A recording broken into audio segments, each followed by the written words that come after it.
So, What's trending? bridging your Catholic faith with your everyday life. You're listening to Trending with Timmerie on Relevant Radio.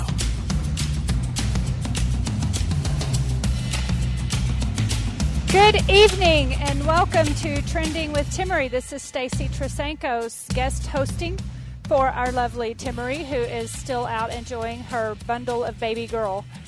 Thank you so much for joining us tonight. I want to remind you that Relevant Radio is hosting a Fast for Life.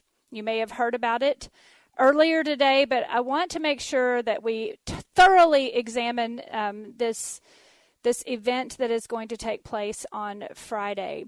So, as you probably have heard, the National March for Life is not taking place in person this year in Washington, D.C. They've canceled the in-person gathering because of the coronavirus.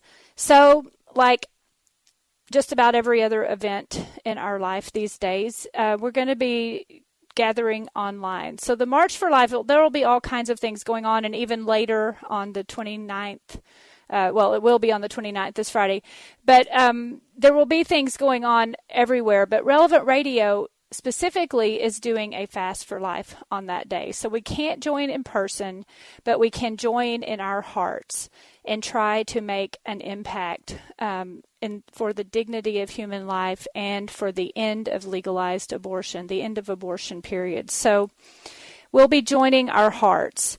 Instead of standing together in the cold, joining hands or voices, we'll be shifting our focus internally. There are tens of thousands of people already signed up at Relevant Radio. They're getting very close to the goal of 10,000 if they haven't already gotten there yet. So please go there to the website, relevantradio.com, or the Relevant Radio app, and you'll see as soon as you get to the website, Fast for Life, a banner, and a place to click where you can sign up and also read about different ideas for fasting on Friday. I want to talk a little more about that in the first segment tonight because, I don't want to say it's like geeking out or anything, but it's just like I always want to know what everything means. And I know that you do too, because why would we do something if we don't understand what it is? Like, I'm always like, God, just tell me what it is and I'll be happy to do it. I'm all in on this Catholic thing. Well, I want to go to, of course, the favorite place to go for any kind of talk about virtues, to the Summa Theologiae, St. Thomas Aquinas, and talk about what he says about temperance. And I know, I get it. Like, everybody and their dog talks about temperance, but I'm going to talk about me and my dog and what it means in the context of being human in temperance, because I love to go to the Summa for guidance in living life. I am so going to write a book one day, and it's going to be called, instead of Summa Theologia, it's going to be called Mama Theologia, because there's all kinds of good advice for us people just trying to live our life, especially for moms, I think. There's all kinds of good advice in there that is a million times better than trying to understand like magazines and pop psychology and things like that. So I want to go through that a little bit and talk about what St. Thomas Aquinas had to say about fasting. In the second segment, I am going to be joined by a friend of mine. Her name is Deanna Johnston, and she's a colleague at the St. Philip Institute. We both work for Bishop Strickland, and she's the director of family life at the St. Philip Institute. And I want to talk to her a little bit about what she does at the Institute, because we think it's pretty great working there. But more specifically then, also talk about what it's like being a working mother. So I have 7 kids, and I've been raising kids for about 31 years, but that's just like 31 years. Like, if you added up each kid individually and all the years, it'd be a lot more than that. But I still feel like I don't know anything about parenting, though, because that's the one thing I've learned is your kids are all so different. Just when you think you've got the formula for being a good mom figured out, it's like, oh, I don't know where that came from. I thought I knew what to do here. And you try something, you're like, oh, I'm such a great mom, and it doesn't work. So Deanna's going to be here because she has 4 children. And her children are quite a bit younger than mine, so she's in a different place than I am. I can actually just like get in the car and go to the grocery store now. It's great. Deanna cannot do that. Deanna has like 3 car seats to strap kids in, and another one who can strap her own self in the car seat, but still there's a lot of little feet she has to get put into the car. And so it's different for her than it is for me. So I'm always like, Deanna, you're going to be like me one day, and you're going to have teenagers. And then we can talk about how much you'll long for the days when all you had to think about was finding pacifiers and wiping butts. But it's just life, guys. It's just life. But anyway, so we're going to talk to Deanna when she comes in this middle part of the show. And then I do want to talk in the last part more about working moms, because there was an article in the New York Post about, the New York Post about a mom who is working. She has a kid in school, a couple of kids in school. She is working from home suddenly because of the coronavirus. I know many of you are like living the same story. Suddenly working from home. Kids are being homeschooled, online school. Her parents lived with her. They're older. She didn't want to expose them, so she and her husband decided to keep the kids home for longer and continue doing online school. But this woman and her husband were trying to work and trying to homeschool their kids and take care of her parents, and she needed to ask for flexible schedule at work, and according to the article was fired instead. So that's got some people a little bit up in arms, but also just asking, I think, the bigger question, like, what should we expect? And I have some, like always, just some totally real life brilliant advice on how to deal with that. This coming from someone who said, I have no idea about parenting. But seriously, it's not just coronavirus. Like, things like that are going to happen all throughout life, where you kind of have to be agile. You have to be ready to analyze a situation and figure out what the best decision is, talking about prudence. So interesting stuff there. Like always, I guess my formula for doing these things is to take what we learn in our faith, our beautiful faith, and the rich treasures, ancient truths of the Catholic Church, and always reapplying them to modern day situations and how we live. So that's how you go from having a dead faith where you just know stuff to having a living faith where you're putting that stuff you know into action. It's kind of like applied mathematics. You know how to use it to figure out what you're supposed to do. So that's the formula. That's how we're going to do things. Getting back to fasting and this fast for life. And every time, I know it's Lent's coming, and every year I see all these articles about fasting and temperance, and I'm like, oh no, it's going to be like the Sharons coming telling us how the Karens. See, I'm so cool. I don't even know what it is.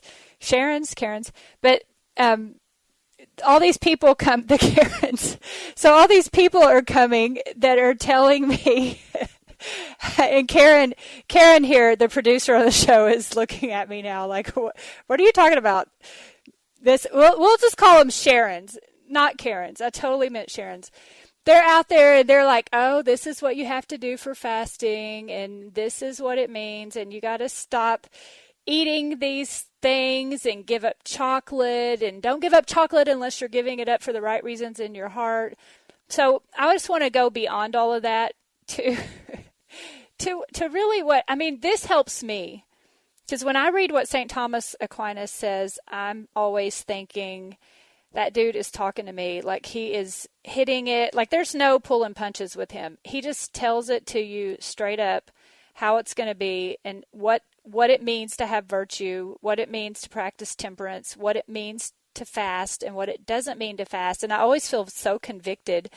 And that's why I like to respin it into mama language, because it's kind of like the spoonful of sugar that helps the medicine go down. I find it kind of funny when I read Aquinas and I think about living daily life according to these principles and talking about this stuff. But anyway, virtue. We got to back up though. So I've mentioned before this website that I really like. It's called aquinas.cc.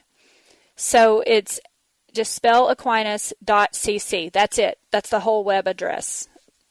That's it. And it pulls up all of his works. And you can go to the Summa Theologia, and you can go to Secunda Secundae. That is Latin for the second part of the second part.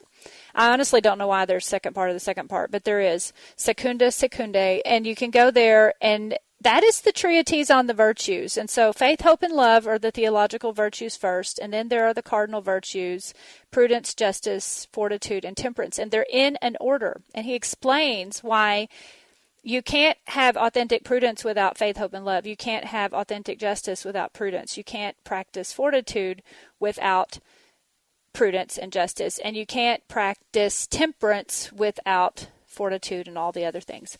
So they all depend on each other. And when you get to temperance, he makes the point that it is a virtue. And what is virtue? This is like putting on the professor hat real quick here. Virtue is where we are seeking the good. We're using reason to seek the good. So dogs don't have virtue. So I was going to talk about a dog. Dogs don't have virtue. They can't practice virtue. We can reason because it's human nature to reason. And so that applies to all the virtues. But when we get to temperance, it means that we desire pleasures that are becoming to us, so good food. We desire that, but we also desire to withdraw when it's contrary to reason. So like a dog will just eat the whole bag of dog food until he feels sick, and then he'll stop, and it may be too late by then. But we can actually think ahead. We can reason about what we ought to do, because that is our human nature. We can withdraw from something that we know will be evil, like eating the whole box of donuts, because we have a healthy fear of God. We withdraw from things that are sinful. We shun those things. So that's what temperance is. Because we know that our appetites, this is St. Thomas's language, our appetites can be corrupted by things which seduce us into forsaking the rule of reason. That means we know we see the whole box of donuts and we want to eat it. And we know we would probably enjoy eating it, but we also know it wouldn't be good for our bodies. We know that we would probably feel sick afterwards. And even if we didn't feel sick, it's just not healthy to live that way. So we don't want to forsake the rule of reason. We don't want to forsake the divine law. We want to, with temperance, moderate our passions. With fasting specifically, so a dog's not going to say, I'm going to fast on Friday for life. A dog won't say that. A dog would, my dog, as much as she dog loves me, she would not, my German Shepherd, she's beautiful. We walk lots of miles together. She would not forego the sandwich on the counter just so I could eat it if I'm hungry. Like, she would not do that for me. She would totally eat the sandwich because she's a dog and that's her nature. But if my dog was starving, I could say, I'm not having the sandwich because I love you, dog, and I want you to have the sandwich. So that's the difference in us, right? So what is fasting and why fast? And we're going to wrap this up and then get on to the second segment where we can talk to Deanna. But I want you to have these 3 reasons. Always formulas. You see, like, it is kind of geeking out, but we're making it make sense. St. Thomas, it's called Question 147, Article 1, in the Secunda Secundae part of the Summa, Mama Theologia here. He says there are 3 reasons or 3 purposes for fasting. And you probably heard stuff like this before, but I just think it's beautiful the way he says it. We bridle, one reason, number 1, bridle the lusts of the flesh. That's one reason, to bridle the lust of the flesh. Because, he says, lust is cooled by abstinence in meat and drink. Now, what does that mean? It means if you go to the Walmart and you buy a bag of Takis because you love Takis, Takis. My kids love those. Like, I can get them to do anything for a bag of Takis. And you buy that bag of Takis and you really want to eat the Takis. If you know you're going to be tempted beyond reason to eat them and make yourself sick, then bridle the lust of the flesh by removing them from your sight. Put them somewhere where you won't look at them. And the more you don't eat them, the more you're okay with not eating them. You know what I'm talking about? Like, the more that you're not sitting there saying, I need a Taki, and you have one. I need a Taki. Like, you're constantly consumed with it. I need 5 more Takis, just 5 more. I just need 10 more because that'll just be one serving, and it'll just be 150 calories, and it'll be cool. And I won't tell my phone on my meal app that I had those calories. It'll be cool. But you're not bridling the lust of the flesh. You're consumed with the Takis. So one reason to fast is say, I'm taking that off my mind. I am forcing myself not to obsess about eating those things. So that's one reason to fast. Bridle the lust of the flesh. Second reason, so the mind may arise more freely to the contemplation of heavenly things. And this is where we get to the March for Life. So the mind may arise more freely to the contemplation of heavenly things. It just simply means, see how it fits to the thing we just said before? If you're not obsessing about the Takis or the ham sandwich or the pizza in the oven, if you're not obsessing about those things, then your mind is free to contemplate more heavenly things. And that's what we want to do on Friday. So we're talking about specifically fasting from food, but some of you are saying that you're fasting from other things, and that's okay too. St. Thomas is only talking about food here, but the same applies whether it's internet or something else. So the third thing then is to satisfy for sins.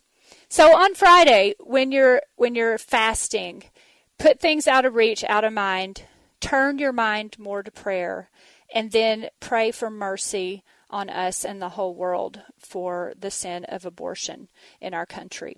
I'm Stacy Trasancos. We're going to be back after the break and talk to Deanna Johnston.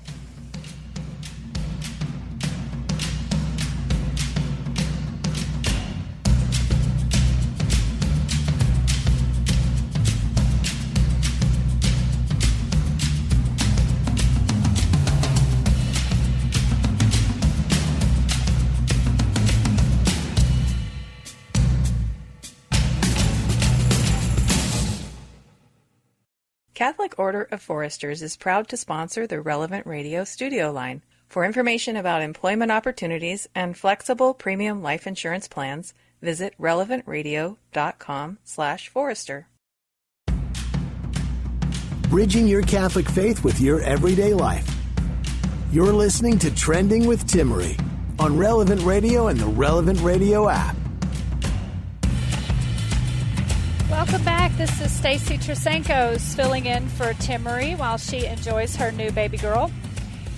Before the break, we were talking about the Fast for Life, and I just want to remind you one more time to go to therelevantradio.com or the Relevant Radio app, and you will see information about Fasting for Life on Friday, January 29th, in unison for prayer and sacrifice for the end of abortion, legalized abortion in our country.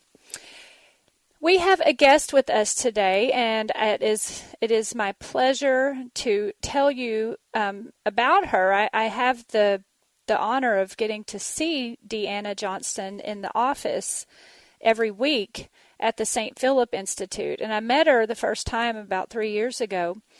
She is the director of family life for the St. Philip Institute. This is an institute where I'm the executive director, and we all work for Bishop Joseph Strickland in the Diocese of Tyler because he wanted to implement a consistent teaching structure throughout the diocese. And Deanna deals with anything related to family life, which is huge. She's been a blessing to the diocese. Her background, she has from the University of Memphis, she has a BA in philosophy and Spanish. She's bilingual. She later earned her MA in theology, her master's degree in arts from Newman University in Wichita, Kansas. She's also certified Billings Ovulation Method NFP teacher. She and her husband, Michael, have been married since October of 2013, and they now have 4 beautiful little children, Alexandria, Simon, Elena, and Leo, all of whom have graced the Chancery and the Diocese of Tyler with their presence quite often. They are lovely to have them coming through. Deanna, welcome to the show. Thank you so much for having me. I'm excited.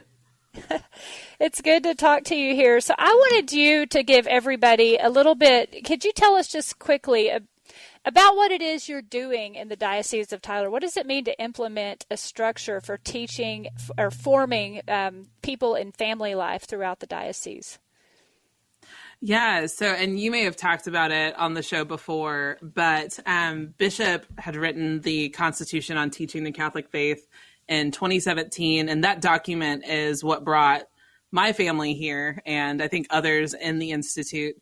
In that document, Bishop just outlined a vision for teaching the Catholic faith in East Texas, and I think all of Section 3 has to do with the family, and how do we serve families, married couples, how do we totally revamp what marriage formation is.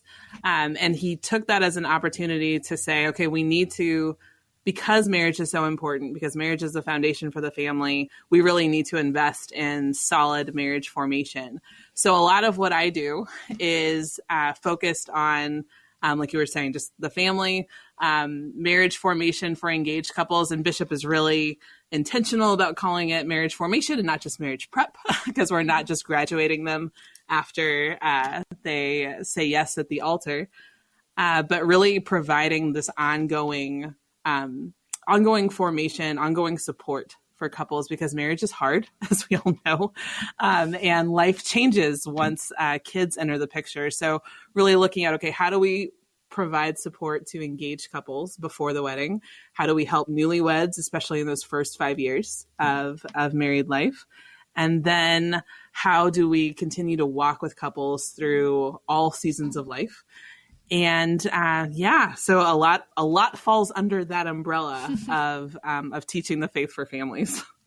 Yes, and Deanna has done such a great job of really thinking through what that means to form families. I mean, you're working on a program now that teaches teenage girls about their bodies so that they're ready to understand NFP when they get older. So, I mean, it's just biology, but she thinks through every part of it. And she lives it too, right, Deanna? I'm trying. I sure am trying. I was laughing when you were describing our car seat situation, because I was like, oh yeah, we do buckle a lot of car seats and change a lot of butts right now. But yeah.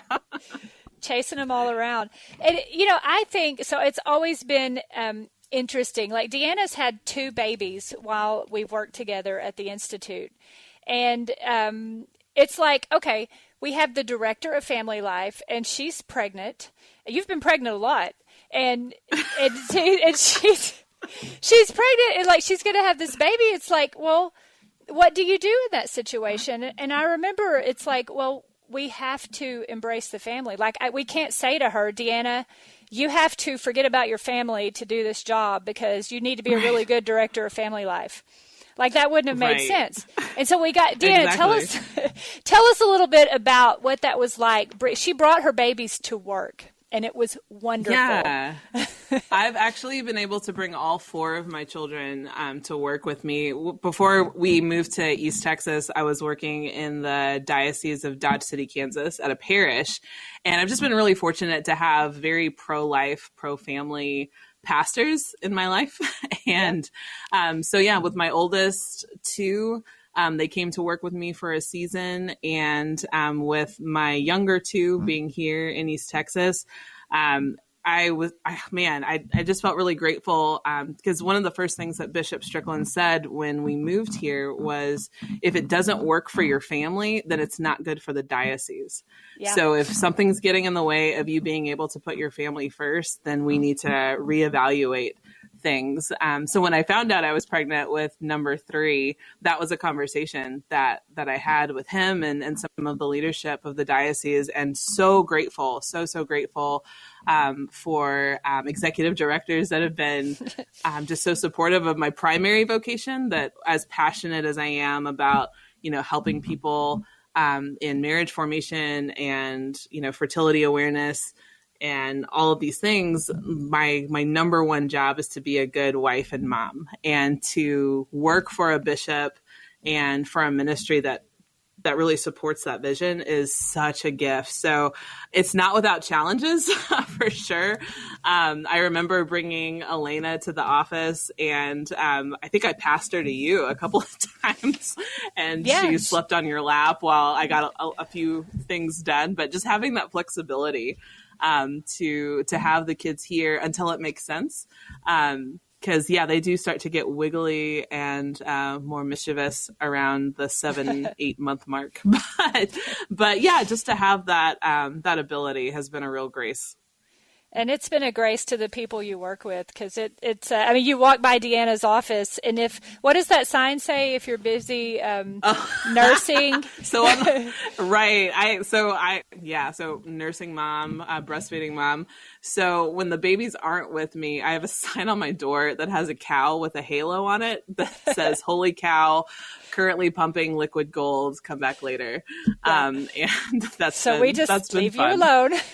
It's good. And her office, she has a part of it, when the babies, during the months when the babies are coming, there's an area where the baby goes, and you have it set up, you roll out the changing station on top of one of the cabinets, and she has it all set up, and you're just really, I don't think just anybody could do that, because I would have been a nervous wreck.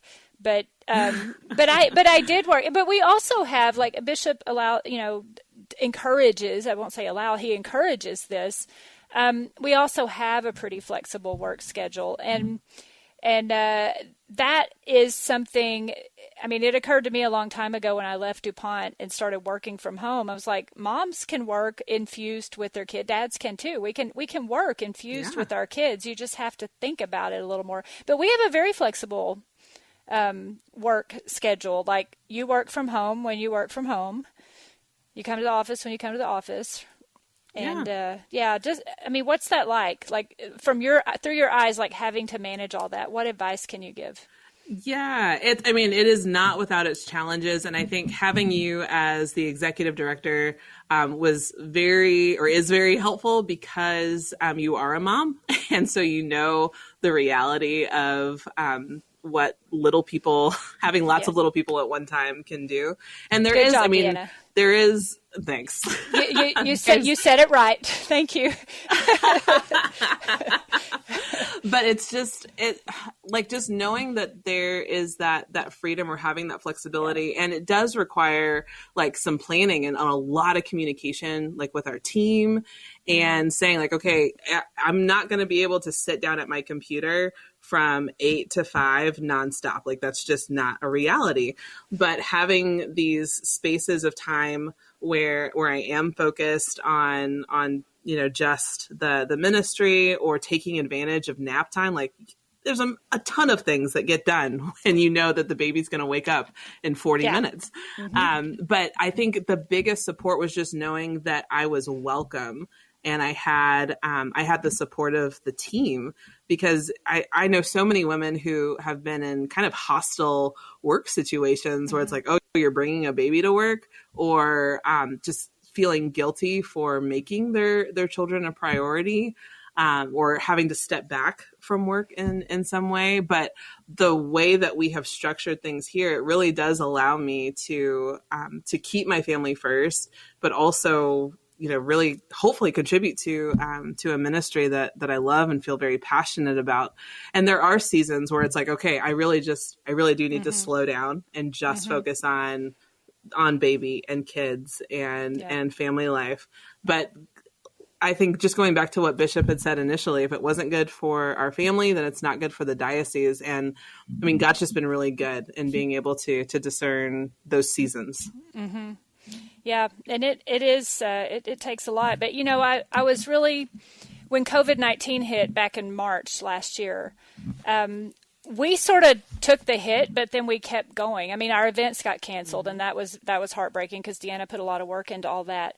But as far as like how we work, I think it behooved us to already be in the habit of, do what you need to do to get the job done, and be the flexible work home life. It actually prepared us for when COVID-19 hit. Don't you kind of think it did? Oh yeah, definitely. Yeah. Definitely. We were used to that structure and communicating. And I think communication is the key thing, that we were able to have that flexibility because we're supporting each other and just keeping each other up to date on what was going on. So it worked. Yeah. And it did get frustrating. Like we're very, like, we could do a whole show just on leadership and work culture and the things that we've had to think about because it's true. We don't want to just talk the talk. We want to walk the walk, and we want to live our faith even in the family life. And, Luke, who's going to be on Thursday, the director of faith formation, they have 5 children. And, the people in the Institute are either still young and not married and not have children, or they have a lot of children. So we have a lot of children in the Institute, and there is no in between. Yeah, there's no in between. So it's but I think just at a big level, like when you're trying to figure out how to run an organization and how to get something done, like Deanna's trying to do and like I'm trying to do with Bishop Strickland, one thing we always say is know what problem we're trying to solve. Like, we're not trying to solve the problem of being in the office 8 to 5. That's not the problem we're trying to solve. We're trying to solve the problem of how to engage the culture here in East Texas and put formation in place that helps people. So it's been interesting, and I really appreciate you coming on, Deanna, to share your experiences with us. Would you have any advice specifically for moms who might be in your situation trying to figure out what to do out there? Yeah, I think the number one thing, of course, is to take all of it to prayer, to really discern, where is God leading you and your family in this particular situation? And I do appreciate that about the ministry that we have within the Institute, is that it's rooted in prayer and just constantly discerning, what does God want for my family? And am I doing what's best for them? And trusting him with all of those details. Because it really is worth it in the end. I feel like I've been able to experience the blessing of, just a really positive pro-family, pro-life work environment, just working under Bishop Strickland and with you. Mm-hmm. But I know that not everybody has that in place, but really taking that to prayer and trusting your family into God's hands, because he always comes through. Yep. Yes. Amen to the prayer. Well, thank you for being on, Deanna, and thank you for saying nice things about me. No, you totally. No, we're on the same team, and that's why we sometimes have disagreements on the team, because we all have the best interests of the Institute at heart. And Deanna, it's lovely to work with you, and I thank God for you every day. Thank you so much. Ditto. We'll be back after the break and talk a little bit more about working moms.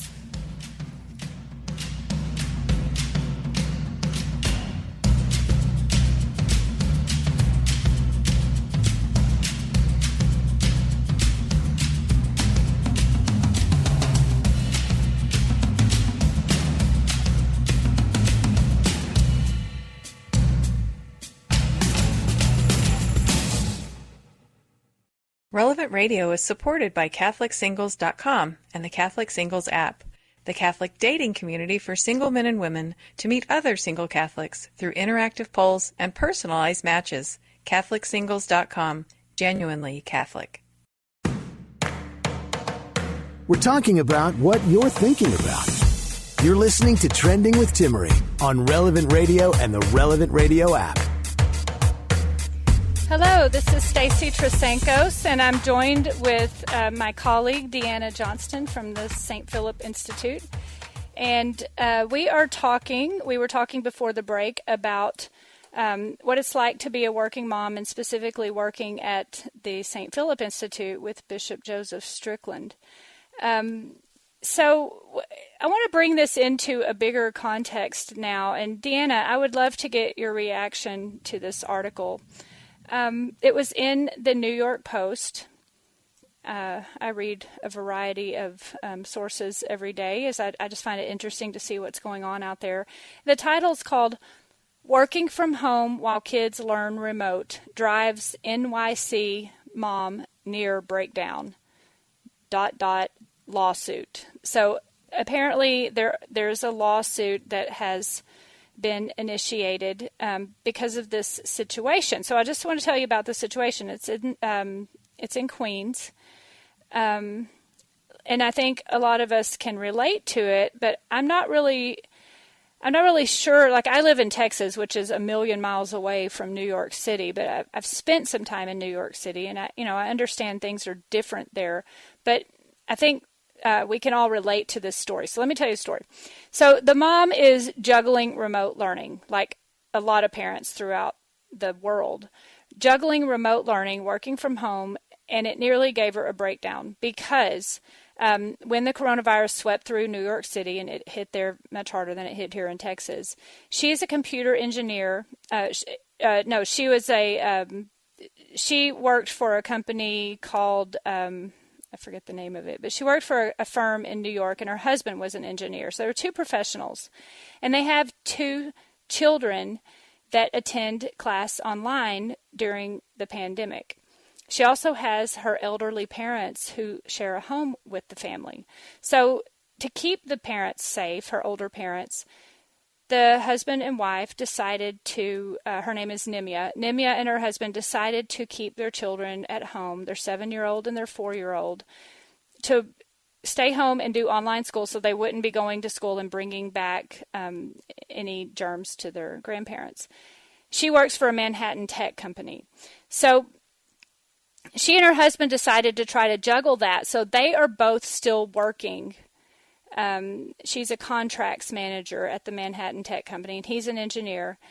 And their children are doing online school. Now, I know that you might think, I'm just saying I get this, because you think it might be easy that your kids are doing online school and you're going to work from home.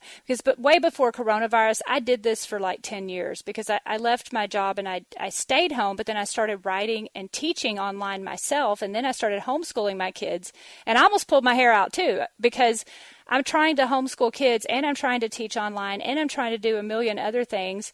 And, well, let's just say I'm not homeschooling anymore because it just got to be too much. And I understand that. Well, a lot of parents are doing that all of a sudden now. I mean, I did it because I chose to. We lived in a place where I could.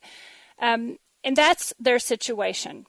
So the mom tells her company, her tech firm, that she is having a hard time figuring out, do I work early? Do I work later? Do I stay up till 2 a.m.? How do I make sure I'm present with my kids when they're doing remote learning? How do I make sure they're not just watching Netflix on the internet? And how do I make sure I'm ready for meetings? What if they're having a meeting? And she said she literally got to a point where she was crying between meetings. And she asked the firm where she worked, the tech company, if she could have a more flexible work schedule. And the article just says something snapped in her. She couldn't do it. She got up one day and she just couldn't. She hit a wall. She couldn't keep doing the same routine. It wasn't working. And she had an anxiety attack, took a sick day, asked the company if she could have a short-term leave or some flexible work hours to rethink things. And according to the story, she was fired 3 hours later after asking for that. So she was even more in shock. She had been awarded awards at the company. She was a great employee. And then she suddenly just doesn't have a job. So now there's a lawsuit, and the point is that companies need to try to accommodate parents better. So I think there's going to be, I don't know if it'll get that extreme, but there's going to be a whole lot of this going on. And Deanna, if you could chime in here, like knowing what you know now, because you've also been doing this way before coronavirus. What if people find themselves kind of in a I'm going to snap situation, or if they think they're coming to that snap situation where it ain't working, what can they do? That's, man, and my heart broke just reading that story, because she did the correct thing. She stopped and asked for a break, because if it's not good for your family, it's not going to be good for your work. I think our work thrives because we're able to, have this fusion of our vocations with ministry, which is a real gift. But if someone is getting to the point where it's like, I cannot do this anymore, that means something has to change. And we're living in a global pandemic. This isn't normal. And expecting that parents should just like do the 8 to 5 and also Zoom and also be a caretaker for parents and just all of those things. There are only so many hours in a day. And companies really do have to be more accommodating to the reality of the situations of families. And I was thinking about, when I was reading this article, I was actually thinking about, and I know there are problems with companies like Google and Facebook and all of that, but even they have figured out that when you invest in families, when you give families time to take care of their needs, your employees perform better. Even they have figured that out. Yep. And this whole idea of, well, no, we have to shove you in a box and you have to perform the way that things have been, because that's the way that things have always been. It's just going to fall apart. Your employees are not going to thrive if they can't care for their family, which is the most important thing. Yeah, it's almost like this whole pandemic is having the effect of making companies deal with family, acknowledge that people have family lives, that they can't be their best selves. We can't be our best selves if we have to deny a part of ourselves while we're at work. Exactly. And I mean, the logistics get pretty crazy. Like, you've brought kids to meetings a whole bunch of times. You've held events with the baby on your hip.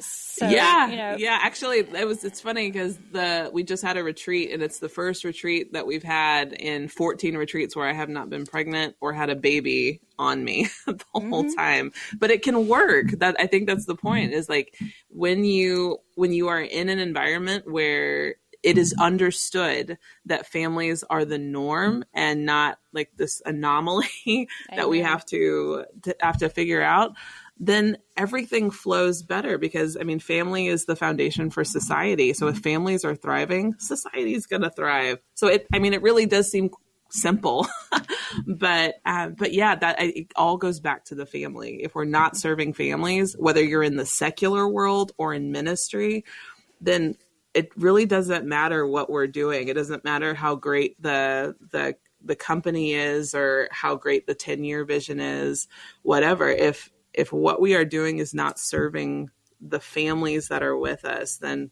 what is the point? What's the legacy that we're going to leave? Yeah, it's like families will not be ignored. They are a force. And I was just thinking about it. It's not even just moms, even. It's because Luke Arredondo, who will be on Thursday, he brings his kids to work too. And, his wife comes up there and the family, it's like his office is welcoming for his kids. They know they can come there and hang out. And exactly. We found a way. I know that it's not going to be like that for every single workplace. Right. I used to work in a research lab on DuPont, and kids literally were not allowed on the premises because it wasn't safe. So, I know I don't want to paint with too broad a brush here, but you got to find ways to make sure the families are staying intact, that the families have what they need, the support they need, the time they need, and that they're a priority. Exactly. I don't know. And it benefits everyone. And I do want to give a shout out to, I think it's St. Joseph Parish in Shreveport, Louisiana. We were just there for a parish retreat, and they have on-site childcare for their staff members. And I've never seen that. But the idea was, okay, if our parish is a family of families, then that's kind of, I guess, like the mission, the theme of their parish community. Then the pastor was like, well, our employees have to be able to support their families. And so they made it work. And I, like you said, I know that not everyone can create on-site childcare. Like there's no room in the chancery for, for a childcare. But the fact that they thought outside the box, and maybe that's what a lot of these organizations and ministries need to start doing, is think outside the box. How can you make this work for families and for the job? Right. Because if there were no families, like if you took all the families away, there would be no businesses. There would be no civilization. Exactly. There would be no reason to even have jobs. And, the family is the backbone of society. So it is, in a weird kind of way. I remember saying at the very beginning of coronavirus, we are human. We will innovate. We will figure out a way forward from all of this that will be better if we just keep trying to look through all the pain and suffering right now and see what's going to be better down the road. And I do think this example of this story in New York, and I don't know how it's going to end up in court and everything, but I think it's pressing the point that people are going to have to not ignore families. And getting back to just thank you, Deanna, so much. I always love talking to her about her family. We are getting back to, I just want to remind you before we go, the Fast for Life that Relevant Radio is hosting this Friday. It is also for families. I mean, that is the point of not killing these babies in the womb, but bringing them into this, letting them live and have their lives and grow up as part of a society, being loved unconditionally in families. So please go to the webpage, sign up for the Fast for Life, and join us on Friday. This is Stacy Trasancos. I look forward to talking to you again on Thursday.